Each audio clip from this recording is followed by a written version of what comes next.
इस देश की संसद के सामने खड़े होकर अगर यह कहा जाए कि एक चुनाव ऐसा भी होता है जो समूचे हिंदुस्तान के भीतर एक बड़े तबके को राहत दिला दे और वो महसूस करने लगे कि दरअसल उसकी रगों में दौड़ता हुआ खून और जिस सांस को वो ले रहा है वो बहुत ही सामान्य है।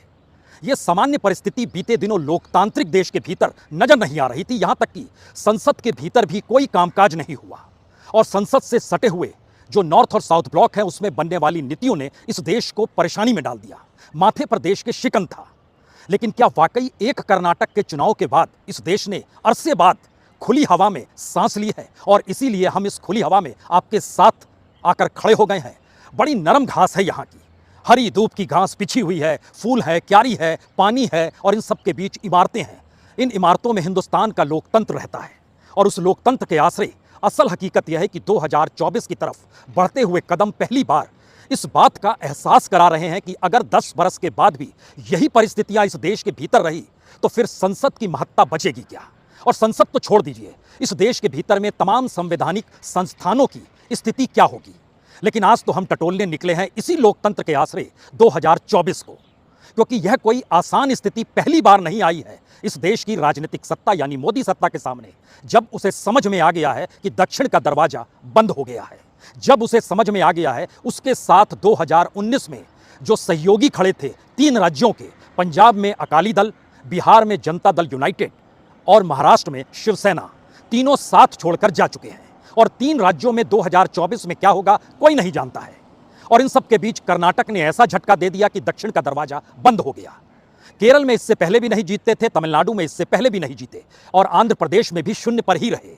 कुछ स्थिति तेलंगाना के भीतर बनाई जरूर, लेकिन वहां पर चंद्रशेखर राव की मौजूदगी आपको आगे बढ़ने नहीं देगी। यानी खतरे की घंटी कर्नाटक ने क्यों बजा दी है, यह एक सिलसिलेवार तरीके से राज्य दर राज्य आज इसलिए समझने की जरूरत है क्योंकि देश के सबसे ताकतवर वाली जगह पर खड़े होकर अगर इस बात का जिक्र किया जाए कि हिंदुस्तान के भीतर जो भी आर्थिक नीतियां इस दौर में बनी, जो भी सामाजिक परिस्थितियां इस देश में खड़ी हुई और जो भी कल्याणकारी योजनाओं का जिक्र मोदी सत्ता ने यह कहकर किया कि देखिए हम तो आपको राहत दे रहे हैं, आप हमें वोट दीजिए, ये तमाम स्थितियां क्या खारिज हो गई। इस देश के बैंकों की स्थिति, इस देश में कॉरपोरेट की स्थिति, इस देश के मैन्युफैक्चरिंग सेक्टर की स्थिति, इस देश के एमएसएमई की सेक्टर और इन सब के बीच ब्लैक मनी का जिक्र हो या फिर विपक्षी राजनीतिक दलों को कटघरे में खड़ा करने की परिस्थिति में ईडी और सीबीआई सरीखे संस्थान खड़े हो। सिलसिलेवार तरीके से समझिए तो पहली बार खतरे की घंटी इसलिए बड़ी है क्योंकि 2024 के चुनाव के मद्देनजर इस संसद के भीतर जो बहुमत चाहिए वो 272 का चाहिए। हालांकि 2019 में 303 सीटें आई थी, 2014 में 282 सीटें आई थी अपने बूते बीजेपी की, लेकिन 2024 की दिशा में बढ़ते हुए कदम ने पहली बार झटका दे दिया कि दरअसल 2023 में कर्नाटक में जो हिंदुत्व का कार्ड बजरंग बली के नाम पर खेला गया वह खारिज हो गया, उसको जनता ने नकार दिया। जो प्रधानमंत्री अपने औरे के आश्रय लोगों को अपने साथ लेना चाहते थे, जनता ने उसे भी खारिज कर दिया। जनता ने माना ना तो सांप्रदायिक तौर पर वोटों का ध्रुवीकरण होगा और ना ही जातीय स्तर पर आपके वोटों का ध्रुवीकरण होने देंगे। तो 3 सवाल इस जहन में है। पहला सवाल, इसके बाद जिन 4 राज्यों में चुनाव होना है वहां बीजेपी का क्या होगा, राजस्थान, मध्य प्रदेश, छत्तीसगढ़ और तेलंगाना। दूसरा सवाल, इन राज्यों से निकलने के तुरंत बाद 2024 खड़ा होगा। अगर इस परिस्थिति में बीजेपी अपने तौर पर या बीजेपी के भीतर के सांसदों ने सवाल खड़े करने शुरू कर दिए कि हम आपके भरोसे चुनाव जीतना सीख चुके थे और अब तो आप ही के भरोसे चुनाव हार गए, तो अब हम कहां जाएं और अपने राज्य के या अपनी कॉन्स्टिट्यूएंसी में जाकर कैसे वोट मांगेंगे। यह सवाल बीजेपी के सांसदों को भी परेशान कर रहा है और आरएसएस के भीतर भी कसमसाहट है कि जिस विचारधारा को हम लेकर चलना चाहते थे वो समूची विचारधारा एक झटके में आरएसएस को मोदी राजनीति के कैडर के तौर पर खड़ा कर गई। और इस देश में सारी विचारधारा चुनाव जीतने पर ही जब आकर टिक गई है तो फिर यह क्यों ना माना जाए कि कर्नाटक में कांग्रेस की जीत इस देश की विचारधारा है। यह क्यों ना माना जाए कि जिस विचारधारा को लेकर तमाम नीतियों पर मोहर लगाई जाती थी वो सारी नीतियां एक झटके में मोदी सत्ता की खारिज कर दी गई। और मोदी सत्ता का मतलब प्रधानमंत्री नरेंद्र मोदी और गृह मंत्री अमित शाह हैं। तो क्या इन्होंने जिस राजनीति को बल दिया, अब पहली बार इस देश की सियासत की लकीरों में यह दोनों गुम हो जाएंगे या इनके लिए मुश्किल सवाल है। राज्य दर राज्य जरा परखने की स्थिति में आज खड़े हो जाइए, क्योंकि जब आप संसद के सामने होते हैं तो संसद के भीतर तमाम राज्यों से वहां के नुमाइंदे पहुंचते हैं और वही एक ताकत के तौर पर एक पॉलिटिकल पार्टी की सत्ता बनाते हैं। मोदी सत्ता भी इसी का प्रतीक है और इन सब के बीच हमें लगता है 4-5 हिस्सों में इस देश को अलग अलग तरीके से अब परखने की शुरुआत कीजिए। दक्षिण के भीतर में कर्नाटक, तमिलनाडु, केरल, आंध्र प्रदेश और तेलंगाना। इन पांच राज्यों के भीतर 129 लोकसभा की सीटें आती हैं। इसमें से कर्नाटक की 25 सीट आपने जीती थी और 4 सीट तेलंगाना की जीती थी, यानी 129 में से आपका पिछली बार का जो स्कोर बोर्ड था वह 29 का था। 29 सांसद पहुंचे और सबसे ज्यादा कर्नाटक से। तो क्या जब विधानसभा के चुनाव में पूरे तरीके से खारिज कर दिया गया और अगर जितनी जगहों पर बीजेपी जीती है, जो 65 के लगभग जो सीटों पर विधानसभा पहुंचे हैं बीजेपी के विधायक बनके, अगर उसको लोकसभा के क्षेत्रों में तब्दील करें तो आपको हैरत होगी, सिर्फ इस दौर में 5 सीट ही बीजेपी, अगर इस विधानसभा को लोकसभा में कन्वर्ट करें, सिर्फ 5 विधानसभा सीट बीजेपी जीत सकती है, इससे हटकर नहीं। तो क्या ये खतरे की घंटी कर्नाटक ने समूचे दक्षिण भारत में बजा दी, जहां पर 129 लोकसभा सीटों में से पिछली बार 29 जीते थे, इस बार आप सिंगल डिजिट में रह जाएंगे अगर कर्नाटक ने आपको ध्वस्त कर दिया है तो। जो लोकसभा की दिशा में कदम बढ़ते हैं इसलिए क्योंकि प्रधानमंत्री देश के हैं, वो राज्य के मुख्यमंत्री नहीं है, लेकिन राज्य के मुख्यमंत्री को कर्नाटक चुनाव में पूरे तरीके से खारिज किया गया और चेहरा जो बताया गया वो प्रधानमंत्री मोदी ने अपना चेहरा बताया। इसीलिए आखिरी 7 दिनों में 19 रैलियां, उसके बाद लगातार रोड शो करना, ये सारी परिस्थितियां बतलाती है कि कर्नाटक इलेक्शन अपने आप में मौजूदा देश की सत्ता के लिए एक परेशानी का सबब है। दूसरा सवाल, जो 3 राज्य जहां गठबंधन थे, उसमें महाराष्ट्र, उसमें बिहार और उसमें पंजाब, तीनों जगहों से गठबंधन टूट चुका है। इन तीनों जगहों की सीट को मिलाइएगा तो 101 लोकसभा की सीटें आती हैं। इस 101 में से 42 सीट बीजेपी ने जीती, 31 सीट सहयोगियों ने जीती थी, यानी दोनों मिला के 72। यहां भी रेशियो अच्छा है अगर गठबंधन होता, लेकिन 13 सीट जीतने वाली शिवसेना साथ नहीं है, 16 सीट जीतने वाली जनता दल यूनाइटेड साथ नहीं है, 2 सीट जीतने वाले अकाली आपके साथ नहीं है। डगमगाने लगी स्थिति और इस 101 में से आप गठबंधन के साथ थे इसलिए 42 तक पहुंचे थे। जब गठबंधन नहीं होगा, अपने बूते होंगे, तो जरा कल्पना शुरू कीजिए महाराष्ट्र में क्या होगा, बिहार में क्या होगा। सिंगल डिजिट की स्थिति आ जाएगी और एक झटके में जो समर्थन मिल रहा था वो गायब हो जाएगा, क्योंकि यहां के सामाजिक आर्थिक समीकरण बीजेपी की चकाचौंध के सामने टिकते ही नहीं है और कोई सरोकार भी नहीं रखते हैं।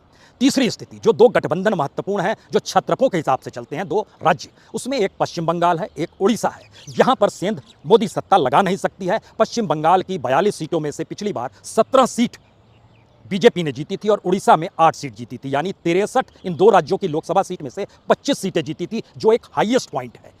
और खुदा ना खास्ता अगर ऐसी स्थिति बन गई जहां पर ममता के साथ कोई समझौता हो गया, हम नहीं मान रहे हैं कि ममता के साथ कोई समझौता होगा, लेकिन बीजेपी इसके आगे बढ़ नहीं सकती है। उड़ीसा में भी नवीन पटनायक कम से कम अपनी ताकत को बचा कर रखेंगे।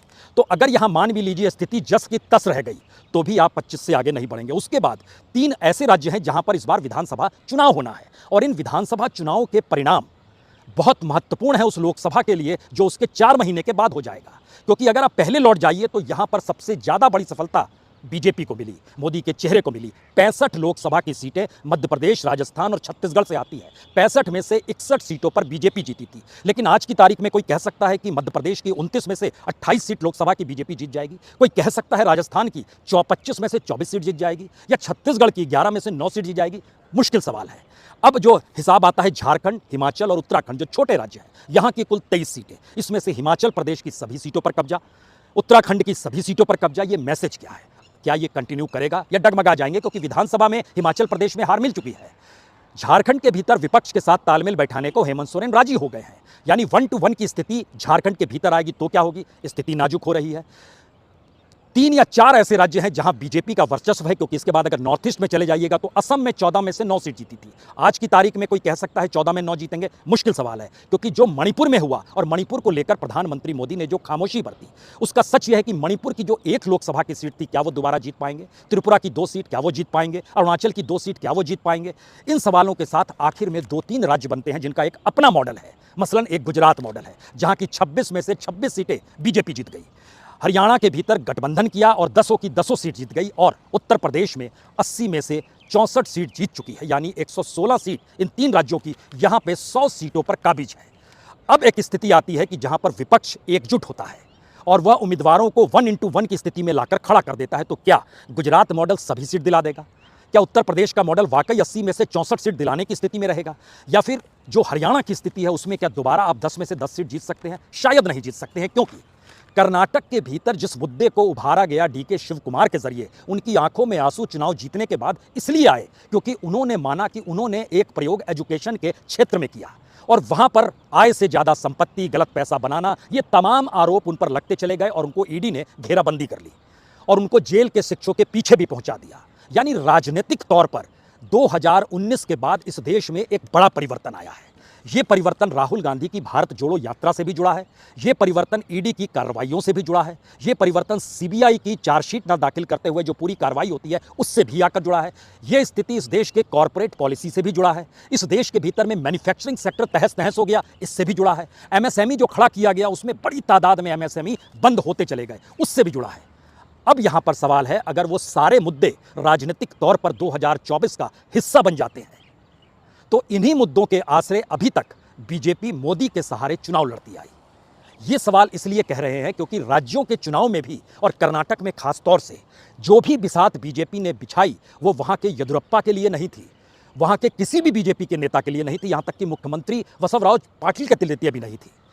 मैसेज क्या है? मैसेज है कि दरअसल प्रधानमंत्री मोदी की नीतियों ने कर्नाटक के भीतर भी असर डाला। जब सवाल गैस सिलेंडर का आया, जब सवाल किसान सम्मान निधि का आया, जब सवाल मनरेगा के मजदूरों का आया, जब सवाल कॉरपोरेट की नीतियों का आया, जब सवाल वहां की गरीबी मुफलिसी का आया, और जब सवाल जिसको शब्द में प्रधानमंत्री रेवड़ी कहते हैं और अपनी स्कीम को वेलफेयर में तब्दील करते हैं, यह मुद्दा भी कहीं ना कहीं कर्नाटक के भीतर खड़ा हो गया। यानी ध्यान दीजिए, राज्यों के चुनाव के भीतर अगर आप सिर्फ उत्तर प्रदेश को छोड़ दीजिए तो उससे हटकर किसी भी राज्य के चुनाव में प्रधानमंत्री मोदी ही उम्मीदवार रहे। प्रधानमंत्री मोदी की नीतियां ही इशू बनाई गई, उन्हीं का पूरा प्रचार तंत्र काम कर रहा था। और ये सारी परिस्थितियां जिस लिहाज से प्रधानमंत्री मोदी को बीजेपी और आरएसएस और अपने ही सांसदों के भीतर और इसी पार्लियामेंट के भीतर लार्जर देन लाइफ में बनाती चली गई, तो ये मान लिया गया कि दरअसल उनसे बड़ा कोई नहीं है।